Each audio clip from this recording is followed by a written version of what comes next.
The honourable member for Calgary Elbow. Well, thank you, Mr. Speaker.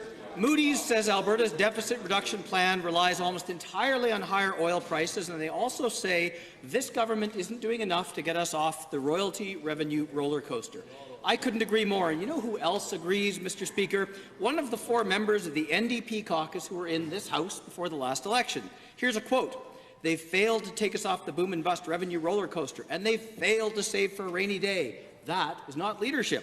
To the Premier, which one of your 4 incumbent MLAs said that on March 25th, 2015? Mr. Speaker, there is no question that when oil was at $100 a barrel, it would have been prudent for the people who were in charge at the time to put together a financial and fiscal plan that would have allowed for us to have more money in savings. When we became government, we watched as the international price of oil went to an unprecedented low, Mr. Speaker. So right now, as much as the issues that the member opposite talks about are important, what's important to us is standing with Albertans, having their backs, making life more affordable, creating jobs, and supporting those important programs that matter to their families, Mr. Speaker.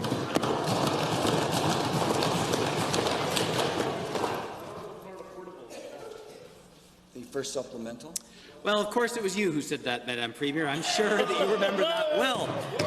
Here's another one, Mr. Speaker, and I quote, "This government has promised for years to get us off the resource revenue roller coaster, but here we are, once again, coming over the top of the rickety track, about to plunge down amid screams and white knuckles. Well, we've been on this ride too long, Mr. Speaker, and it's time the government got serious about getting off." Now, this is an easy one, but again to the Premier, which one of your members said this on November 26, 2014? Well, Mr. Speaker, I'm going to...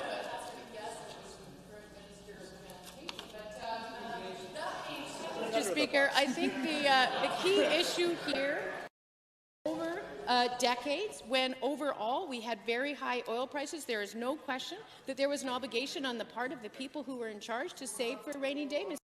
But right now, 2 years in to the biggest oil price drop in decades, to suggest that now is the time to start by closing schools, throwing nurses and teachers out of work, by eliminating jobs, that is not the way to build an economy, Mr. Speaker. And what we're seeing is green shoots that are looking very healthy. And that's because we did a stimulative budget. Thank you, Honourable Premier.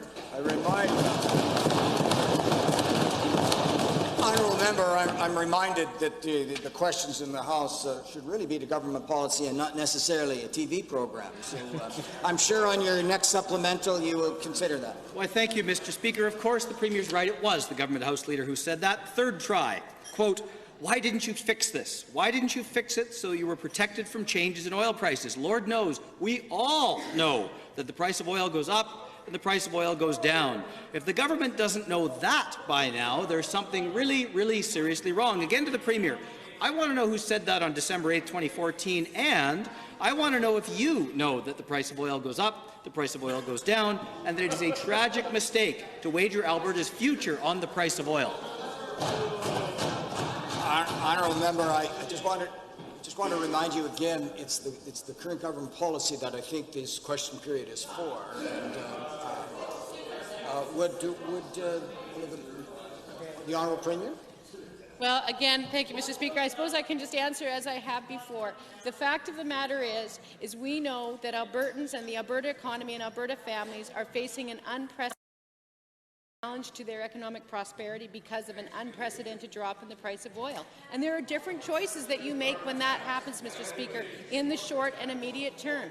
Our choice was to stand with Albertans, Mr. Speaker. Our choice was to invest in jobs. Our choice was to invest in an infrastructure. Our choice was to protect health care and education, Mr. Speaker, because that, Mr. Speaker, is the path out of this problem.